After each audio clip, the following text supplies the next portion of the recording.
नमस्कार दोस्तों, आपका फिर से हमारे channel D D S dear Dewasi channel पर स्वागत है। जी हाँ दोस्तों, आज हम आपके सामने ज़बरदस्त दूसरा टॉपिक संज्ञा के बाद सर्वनाम लेके आए हैं। जी हाँ बोर्ड, ये टॉपिक आपके बोर्ड एग्जाम के लिए सबसे महत्वपूर्ण टॉपिक है और आप इसे ध्यानपूर्वक बार बार रिवीजन करने से इसमें कम से कम 2 या 3 प्रश्न आपके बोर्ड में पूछे जाएंगे, चाहे 8वीं हो, 10वीं हो या 12वीं। तो चलिए हमने जो टॉपिक लेके आए हुआ है सर्वनाम। फटाफट शुरुआत करते हैं सर्वनाम के बारे में। सर्वनाम की परिभाषा को देखते हैं कि सर्वनाम की परिभाषा क्या है।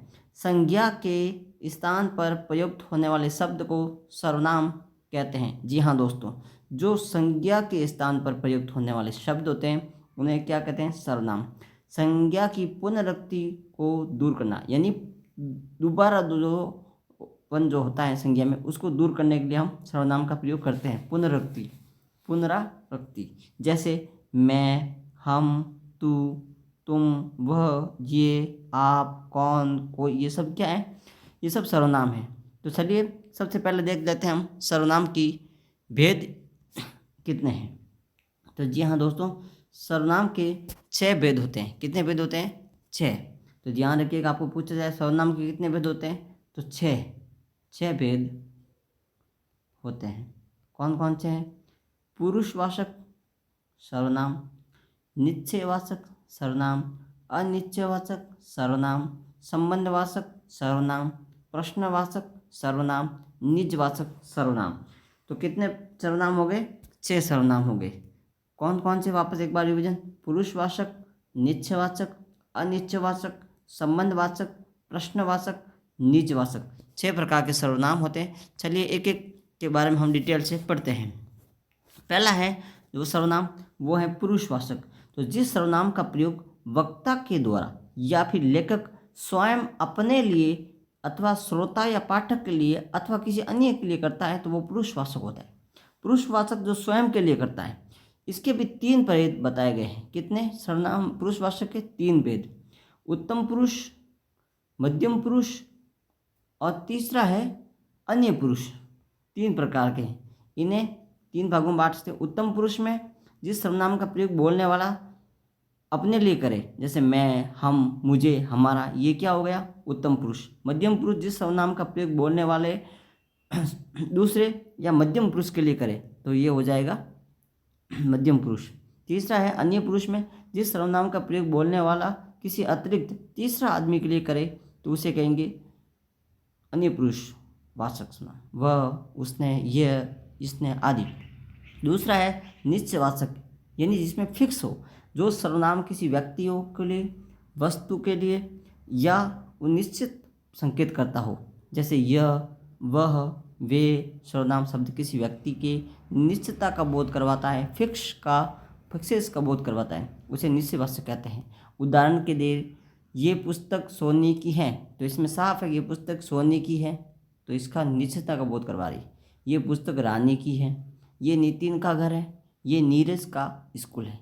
तो जिस चीज़ की फिक्स तो निश्चितता का बोध हो तो उसे निश्चयवाचक कहते हैं। अनिश्चयवाचक जिस सर्वनाम के द्वारा किसी निश्चित व्यक्ति अथवा बोध ना हो, वस्तु का बोध ना हो, तो अनिश्चयवाचक कहते हैं।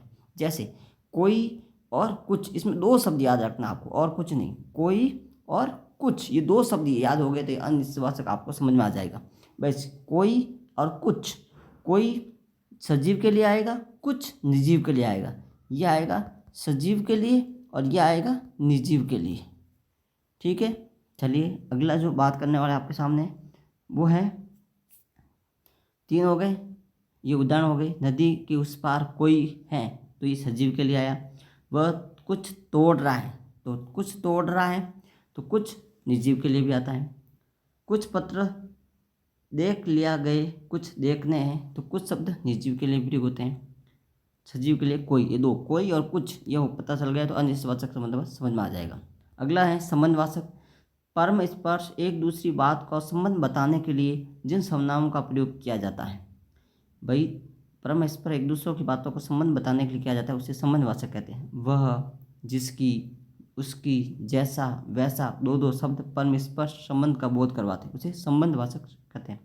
उदाहरण के तौर पर, जो सोएगा वह खोएगा, जो सोएगा सो खोएगा, जो जागेगा सो पावेगा, जैसी करनी है वैसी बढ़नी है, जिसका आपस में क्या है कनेक्ट, दोनों शब्दों के बीच, दो वाक्यों के बीच दो संबंध बता दें। 5वां है प्रश्नवाचक, साफ लिखा हुआ है प्रश्नवाचक यानी क्वेश्चन, वहाँ सर्वनाम होगा। जो सर्वनाम शब्दों के स्थान पर आते हो किंतु वाक्य का प्रश्नवाचक भी बनाते हो, उन्हें प्रश्नवाचक कहते हैं। जैसे क्या, कौन आदि, क्या, कौन शब्द प्रश्नवाचक सर्वनाम कहते हैं। उदाहरण के तौर पर बात करें हम तो जैसे कौन खेल रहा है, कैसे खेल रहा है, कब से खेल रहा है, क्यों खेल रहा है, क्या खेल रहा है, जहाँ प्रश्नवाचक चिन्ह हो। और छठा और अंतिम है जो वो निजवाचक है।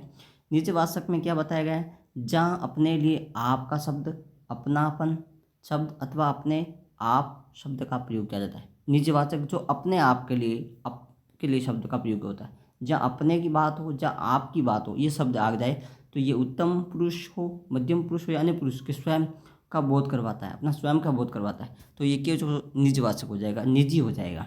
जैसे मैं स्वयं कार्य करूँगा तो स्वयं के लिए निजवाचक। वह अपने आप सब कुछ संभालेगा तो अपने आप निजवाचक। आप ही दौड़, आप ही पैर पर सट गई, वह अपने आप ही पैर पर सट गई, वह अपने काम कर लेगा। तो इसी तरह ये 6 प्रकार के जो बताए थे हमने उदाहरण, जो पुरुषवाचक, निश्चयवाचक, अनिश्चयवाचक, संबंधवाचक, प्रश्नवाचक, निजवाचक। इस वीडियो को आप ध्यानपूर्वक देखिएगा और अच्छे से समझिएगा। इन वाक्यों उदाहरण को समझकर आप अपने बोर्ड में अच्छे से नंबर प्राप्त कर सकते हैं। मैं चाहता हूँ कि व्याकरण से आपकी कोई भी गलती नहीं हो, व्याकरण के पूरे नंबर हो, इसलिए वीडियो को बार बार